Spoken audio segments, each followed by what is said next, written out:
Amigos de Radio Victoria, ojo con eso, televisión, en esta nuestra alianza hemisférica con Benamérica y con la Escuela de Gobernanza de Benjamin Franklin. Vamos a retomar hoy una conversación que teníamos la semana pasada con Fran de Armas, expresidente de Consecomercio, director de Fede Cámara, eh, profesor universitario, por supuesto, empresario, siempre motivado y entusiasmado a pesar de las dificultades. Pero lo tenemos aquí porque eh, están planteadas muchas disyuntivas y muchas expectativas. En lo político pareciera que no terminan de enmendarse las cosas, hay tiranteses, todo el mundo quiere ser presidente, no se conjugan esfuerzos para crear un solo programa de gobierno que permita rescatar particularmente la empresa privada, que es el fundamento básico que requerimos, y la academia, que sin la formación de los profesionales debidos, pues la empresa privada tampoco podría funcionar adecuadamente. Muchos se nos han ido, muchos estamos afuera.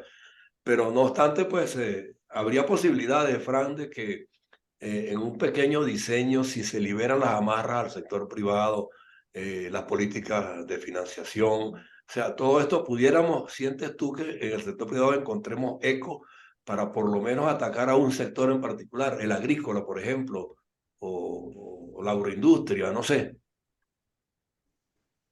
Sí, sí, en efecto, eso es perfectamente factible y tenemos el ejemplo con el Estado portuguesa y el Estado Guárico, que son estados graneros de Venezuela, y en esos estados hay una participación empresarial muy grande. Incluso en el Estado portuguesa se han hecho una serie de siembras con financiamientos privados, o sea, personas particulares que han prestado sus capitales y han permitido que las siembras para este año eh, se amplíen un poco más. Esto o sea, hubo que recurrir a este esquema porque no hay financiamiento bancario y el financiamiento bancario es indispensable porque es un factor multiplicador por excelencia dentro de la economía y permite cubrir muchas más hectáreas, una gran extensión de terrenos que facilitan, sobre todo, pues que el agro se estimule mucho más. Una especie de comandita, como se decía antes, una comandita financiera. Varios empresarios se agrupan en la búsqueda de reflotar un sector, lo trabajan en común, ponen los capitales en común y luego deciden qué hacer con ese producto para ganar mercados. Exactamente, sí, como lo has dicho, es como se ha logrado perfeccionar esos esquemas y bueno, eso ha facilitado que las siembras para este año hubiesen crecido un poco más. Ok. Ahora, se está intentando diseñar algo parecido en otros ámbitos del sector productivo nacional, no solamente en el agrícola, por ejemplo, en la agroindustria. Es posible reflotar aunque sea una que genere alimentos para la población. Sí, en Lara se han dado esas experiencias y yo pienso que eso pueda replicarse hacia otros estados del país. Sobre todo, consideramos que sería muy importante que llegase también al estado Guárico, que también es un estado muy importante desde el punto de vista agro, agropecuario y agroindustrial. Entonces, aspiramos y esperamos que esos esquemas funcionen y reactiven la economía. Todos estos esquemas se generan porque hay una convicción del empresariado venezolano de no desfallecer, de mantener a las empresas, porque cada empresa que se cierra son eh, personas que quedan sin empleo, eh, disminuyen más los ingresos ya muy mermados dentro de la clase trabajadora y por supuesto desestimulan la demanda, o sea, disminuyen la demanda sensiblemente. De manera que eso trae también un efecto en cadena eh, de perjuicio que hemos logrado eh, transmitirle ese ánimo a los empresarios venezolanos para que no cierren su Santa María, sigan adelante y en forma conjunta manejar los problemas para irlos resolviendo, como es, por ejemplo, el problema actual de la voracidad fiscal. Ahí quería llegar, ¿no? Ahí quería llegar, perdón. Una preguntita. Sí. Buenos días, perdón, disculpen que tuve problemas de incorporación en la reunión. Bienvenido, Frank, gracias, José Antonio. Hay un área que está sumamente crítica y que quisiéramos saber cómo vislumbran ustedes las soluciones, porque es el área financiera y bancaria. Y conectado con esto, todo el problema que se tiene por efecto de las restricciones que hay externas para las importaciones de materia prima y de insumos agrícolas, etcétera. ¿Cómo visualizan ustedes ese espacio, ese ámbito de la economía? Sí, bueno, realmente si lo vemos, por ejemplo, desde el punto de vista del maíz, hay empresas como la empresa Polar que debido a la disminución de la siembra de maíz en el país, habían utilizado, pues, o vienen utilizando el esquema de las importaciones, situación que ha ido en disminución sensiblemente en virtud de que las siembras de maíz han ido creciendo y han ido fortaleciéndose. Pero de todas maneras, sobre todo en las semillas se venían importando y fundamentalmente desde Brasil, pero en Yaracuy iniciamos una experiencia que se está transmitiendo a los demás estados agrícolas y esa experiencia consiste en que se creó una asociación civil sin fines de lucro para estimular a los agricultores. Y entonces en el estado de Yaracuy se han logrado grandes extensiones de siembras de semillas, mucho más de 500 hectáreas, y estas semillas que tienen un efecto multiplicador muy grande en virtud de que también sirven para alimentar estados como Portuguesa y Guárico.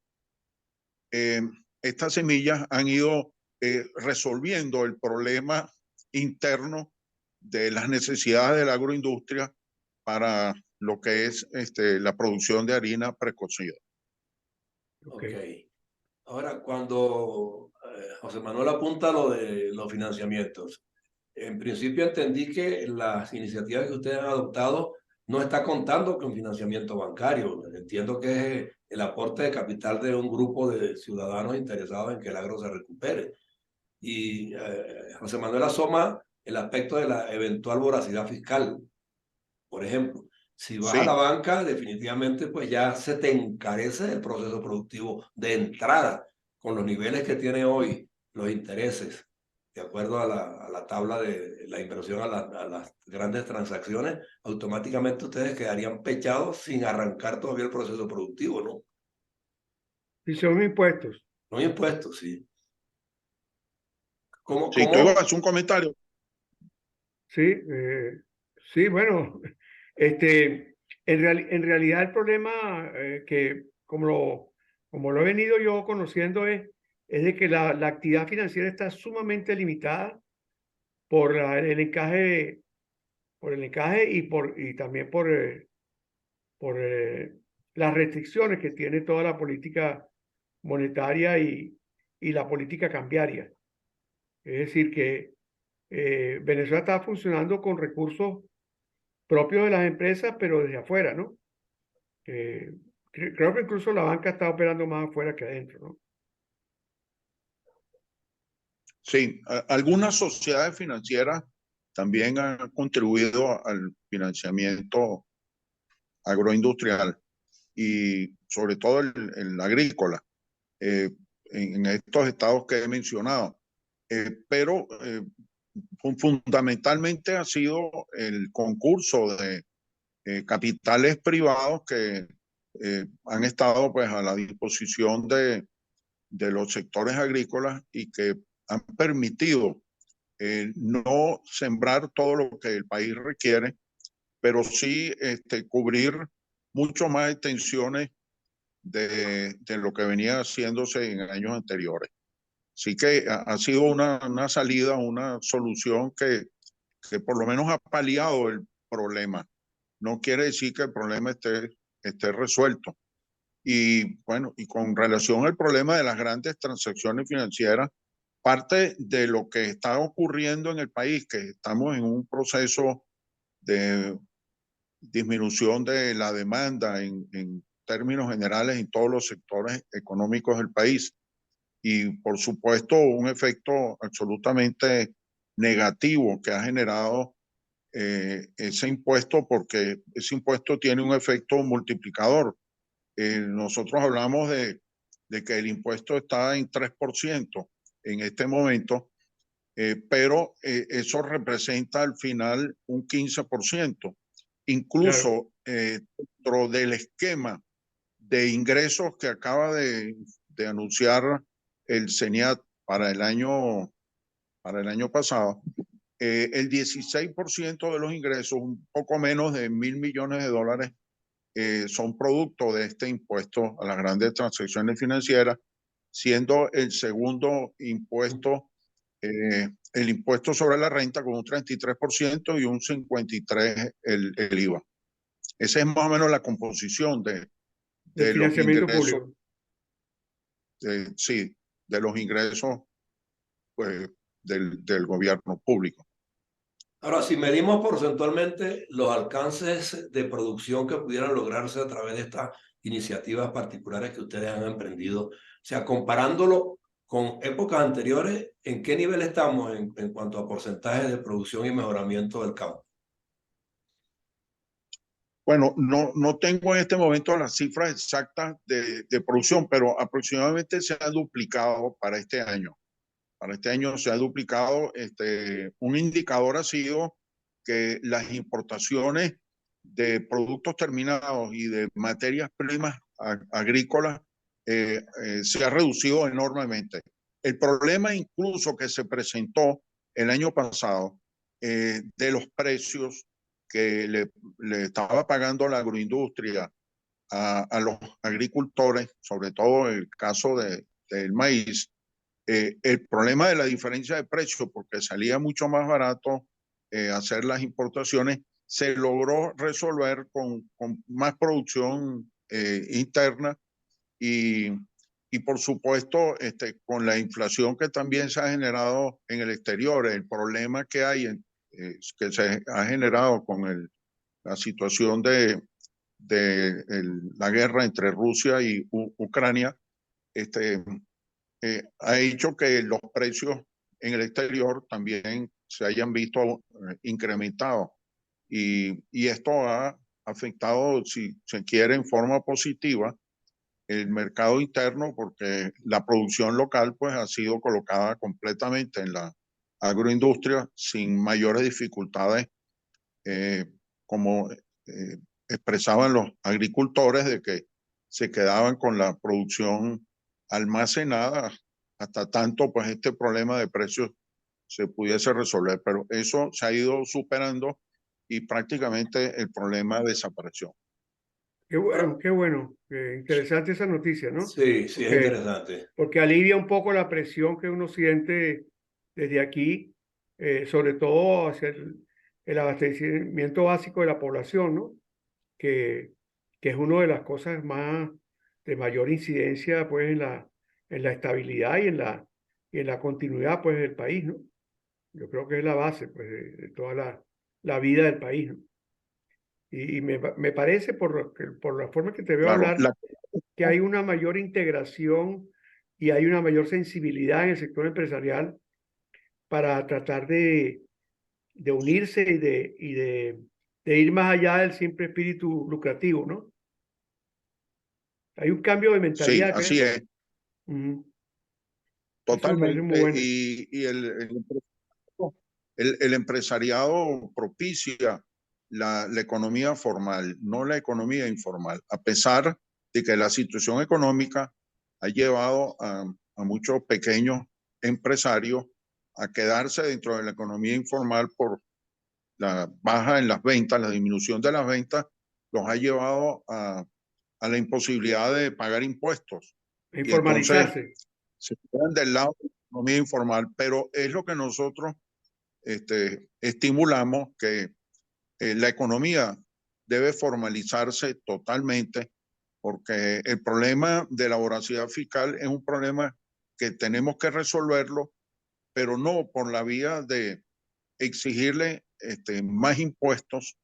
No es que estamos en contra de los impuestos, pero eso tiene una proporción, pero no exigirle impuestos en exceso a los empresarios. Por ejemplo, en la voracidad fiscal municipal, existe un impuesto que es el impuesto que llaman derecho de frente, que es el impuesto de la propiedad.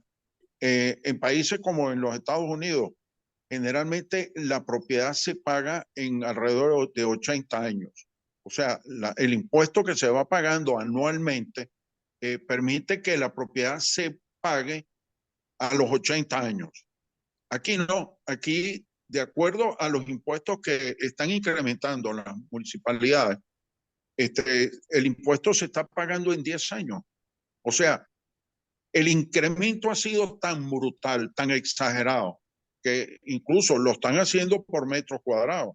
Entonces, el que tiene un terreno que no es productivo en este momento, tiene que pagar un impuesto altísimo y prácticamente tiene que repagar la propiedad en 10 años si continúa pagando el impuesto que acaban de establecer. Por eso es que ustedes han visto que hay una confrontación, si se quiere, con esta situación que se está enfrentando de una voracidad fiscal, porque el gobierno nacional no tiene recursos. Y eso lo vemos con el problema de los educadores, que no les han podido cumplir con un salario mínimo decente por un problema de ingresos. Claro, y normalmente la tendencia es buscar esos ingresos recostándose al sector privado con impuestos y más impuestos. Siempre ha sido históricamente así. Pero vamos a otra parte que es importante, la comunicación entre el sector privado, y vamos a hablar particularmente la del campo, que es la que para mí es una prioridad excepcional en cualquier etapa de recuperación. Esas comunicaciones están fluyendo. Hay empresarios a los que, por ejemplo, se les haya despojado de las tierras y se esté conversando con ellos para que retomen el aprovechamiento de esos predios y lo pongan a producir, o simplemente se mantiene la misma política pues, de atenazamiento al sector privado. Hay conversaciones, fluida la Sí, conversación. bueno, no se han presentado. Sí, adelante. Sí, no se han presentado, no se han presentado nuevos casos de toma de tierra, de No, porque expropiación por te parte lo pregunto, del Ejecutivo Nacional. Fran, te lo pregunto, Fran, porque ayer estaba leyendo que hay un finquero, que no sé si en el estado de Aragua dónde, que por alguna razón pues lo abordó la Guardia Nacional, lo presionaron de tal manera que el tipo tuvo que ir a las Naciones Unidas, a la Corte Penal Internacional a demandar y ahora lo tienen pues acosado. Entonces, y creo que es de fecha reciente eso, entonces no sé si ese capítulo ha desaparecido 100% o todavía está latente allí la preocupación del empresario del campo de que le puedan aparecer de la noche a la mañana gente armada a sacarlo No, de su propiedad. el fenómeno nuevo que ha aparecido en el campo es el de la extorsión.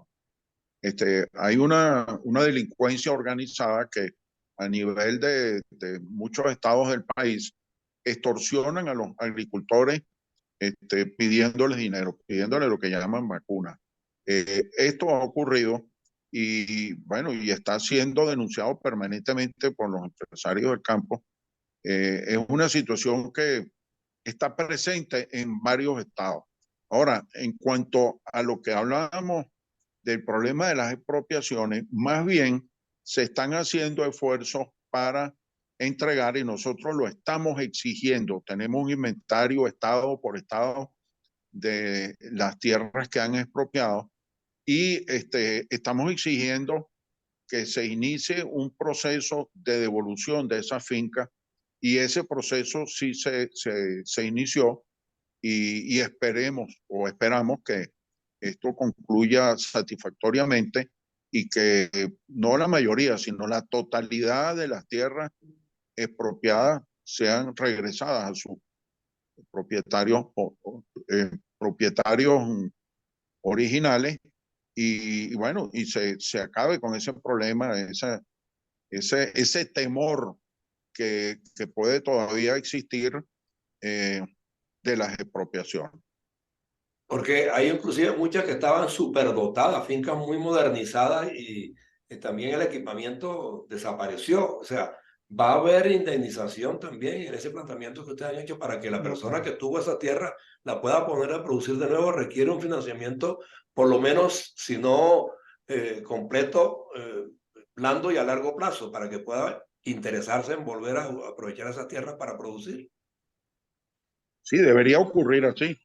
Debería haber incluso indemnizaciones, pero ante la situación grave que está atravesando el gobierno de falta de recursos, que más bien está echando mano a las empresas y a los empresarios, metiéndole la mano en los bolsillos a todos los empresarios, y eso desestimula la economía formal. Ese es un efecto que nosotros expresamos, porque es preferible incrementar la base de tributación que incrementar los tributos, porque incrementar los tributos exageradamente trae como consecuencia que se reduce la base empresarial y, por supuesto, la base impositiva de los organismos públicos.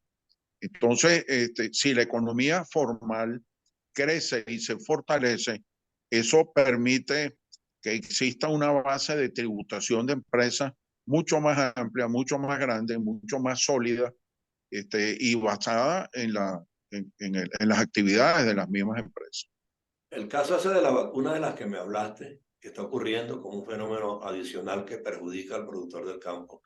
En ese caso, ¿ha sentido que ha habido un caso que se haya resuelto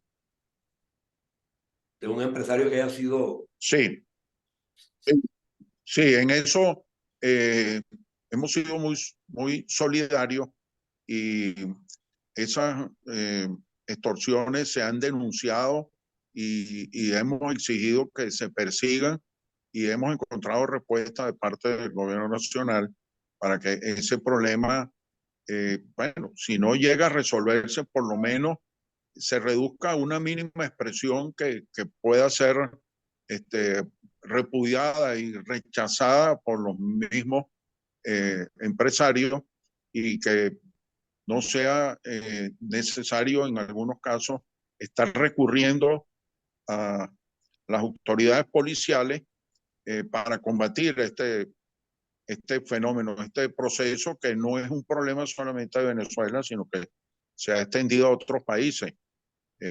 Bueno, como ejemplo, los famosos trenes, el tren de Aragua, y en fin, que se han extendido a otros países. Y ahora que menciona el tren de Aragua, algunos han dicho que hay implicaciones de tipo policial y militar también en esas bandas que extorsionan a los empresarios. ¿A ustedes les ha llegado a ocurrir un caso parecido?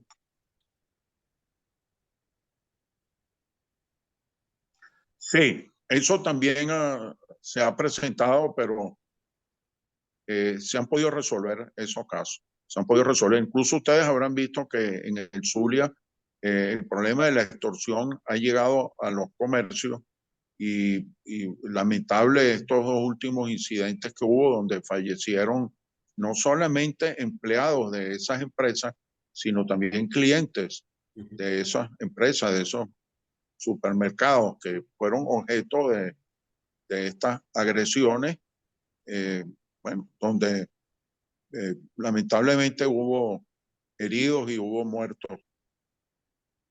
Sí, eso comunicacionalmente pues impactó bastante, todavía está vigente. Ayer oí que habían logrado dar de baja a uno de los delincuentes que había participado en ello. Hay otros detenidos, hay otros que están buscados. Ahí se vio una respuesta contundente y cierta de parte de las autoridades, Bueno, esperemos que en todos los estados donde puede estar ocurriendo, pues haya similar respuesta, ¿no?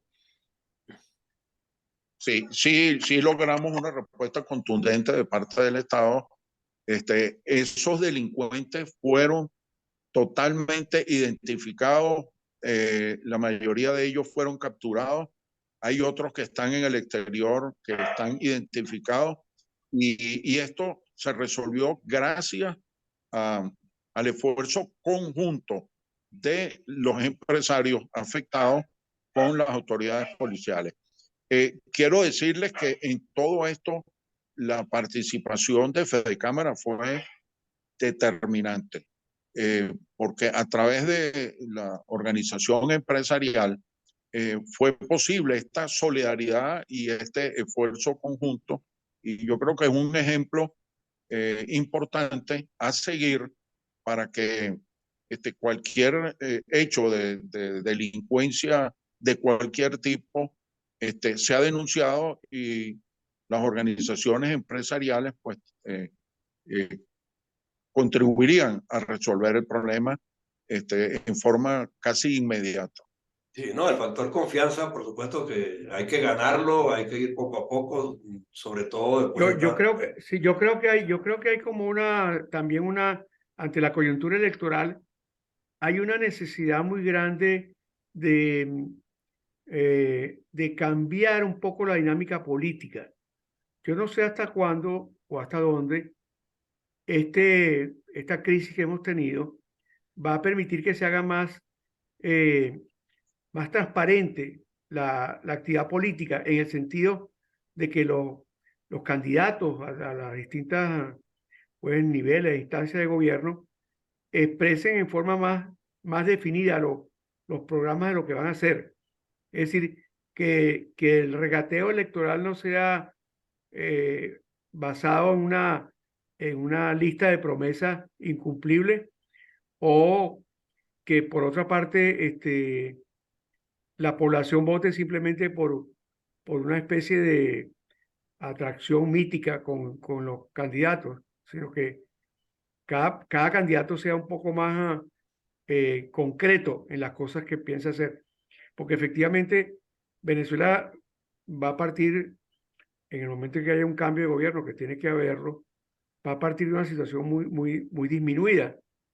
Un país muy endeudado, con una necesidad muy grande de recuperar sus industrias.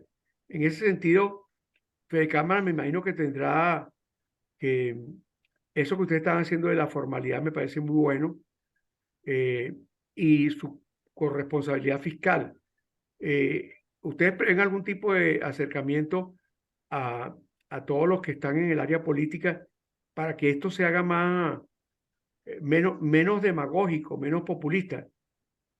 Sí, es correcto lo que dice José Manuel, Fran, porque yo me recuerdo cuando yo ejercía el periodismo de calle y había procesos electorales, los candidatos de distintas corrientes se reunían con el sector empresarial, con Fedecámaras, con los gremios. Había eventos recurrentes cada mes o cada semana, dependiendo también del recorrido que ellos tuvieran que hacer por el país, pero se reunían con los sectores productivos de las áreas privadas, del agro, de Sí, todas, pero pues, no solamente eso, con la academia, o sea, pero no ese tipo de solamente eso, reuniones sino con la propia población, pues también, pero con en la propia este, gente que está afectada de una manera. O sea, un alcalde no puede estar diciendo que va a resolver todos los problemas y después dedicarse nada más a gobernar para sus cuatro amigos.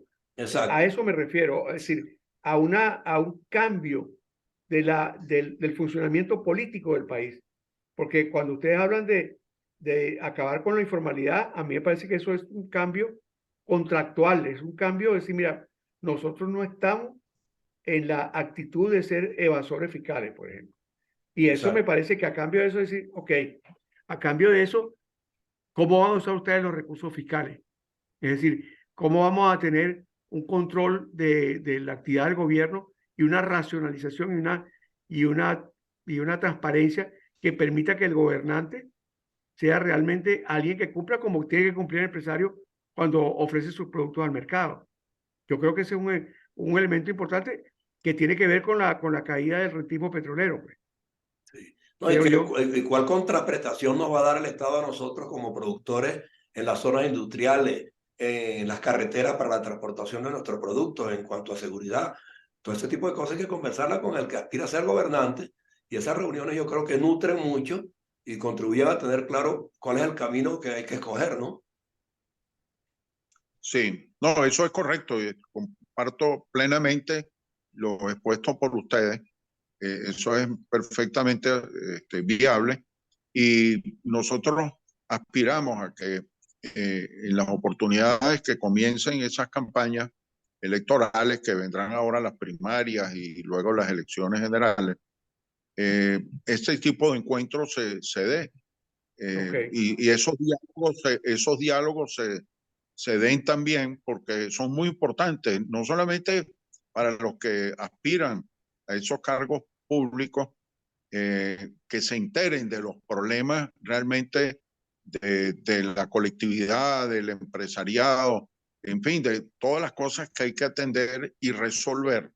Y sobre todo el esfuerzo que estamos haciendo nosotros conjuntos de no solamente incrementar la producción, sino la productividad, porque es muy importante que en virtud de la reducción que ha habido de las exportaciones de petróleo, nosotros logremos exportar Claro, productos que es, es imperioso, es Imperioso. necesario. se está logrando no con la velocidad que quisiéramos, pero eso requiere de un esfuerzo en el exterior y requiere de la búsqueda de esos mercados y en fin, la presentación de los productos. Nosotros en Fede Cámara hemos creado 3 bloques económicos. El bloque centro-occidental, el bloque occidental y el bloque oriental. Y en torno a esos bloques se han agrupado los estados. Por ejemplo, yo soy presidente del estado Yaracuy por Fede Cámara. Volví nuevamente pues, a incorporarme en virtud de las exigencias del momento. Está integrado en este momento por 7 estados, que son Cojedes, Portuguesa, Lara, Yaracuy, Carabobo, Aragua y Falcón. Entonces, Todos altamente productivos en la agroindustria y todo lo demás. el objetivo fundamental es la integración económica de esos estados y el fortalecimiento de las capacidades productivas, corrigiendo deficiencias y problemas cuyas experiencias se han logrado en otros estados.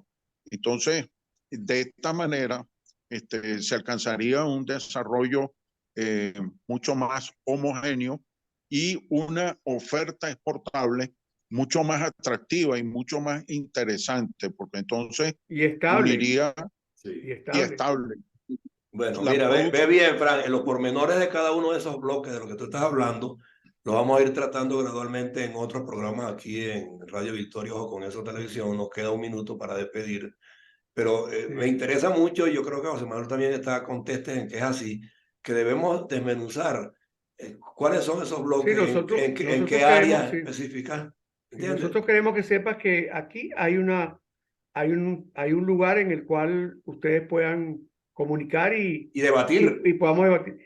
Y si es posible, representantes de otros estados, etcétera, que quieran tener entrevistas, podemos hacer contigo una coordinación para eso. Personas que tú sepas que les interese y que representan, pues, toda esta iniciativa y todo este espíritu de Fede Cámara, que a mí me parece muy positivo. Bueno, entonces hablamos eso ya, Fran, para que estés claro que en cualquier momento José Vamos a dar que Manuel, el oye, cierre. José Manuel, sí, te queda un minuto, un minuto. Adelante, Fran, cierre el programa. Totalmente de acuerdo con ustedes. Podemos hacer incluso una reunión Zoom con los Ok, presidentes de uno de Ah, estos estados muy y bueno. entonces allí podemos discutir los problemas de cada estado y podemos también analizar cómo se han corregido deficiencias por los intercambios entre un estado y otro y las experiencias que han sido muy importantes y los esfuerzos de exportación que se están haciendo conjuntamente. Buenísimo, Fran, muy bien, buenísimo. Fran. Bueno, gracias. Excelente. Te Sí. felicito y de verdad que me gusta mucho la forma en que estás manejándote. Parece que la gobernabilidad se ha desplazado un poco hacia la población, hacia la gente y hacia las organizaciones del Bueno, sector pero privado, que es vamos importante. a hacer todo eso visible comunicacionalmente hablando aquí en Radio Victoria y en Ojo con Eso Televisión. Fran, eres invitado permanente a partir de ahora y diseña y coordina las reuniones que tú quieras y aquí abrimos el espacio. Estamos en Gracias por tu contacto. tiempo. Bueno, gracias a ustedes por la oportunidad. Hasta Gracias, luego, Un Fran. abrazo. Manuel. Gracias. Que te vaya bien. Gracias, Hasta luego. Manuel Gracias, también. José Antonio. Hasta luego. Chao. Hasta luego.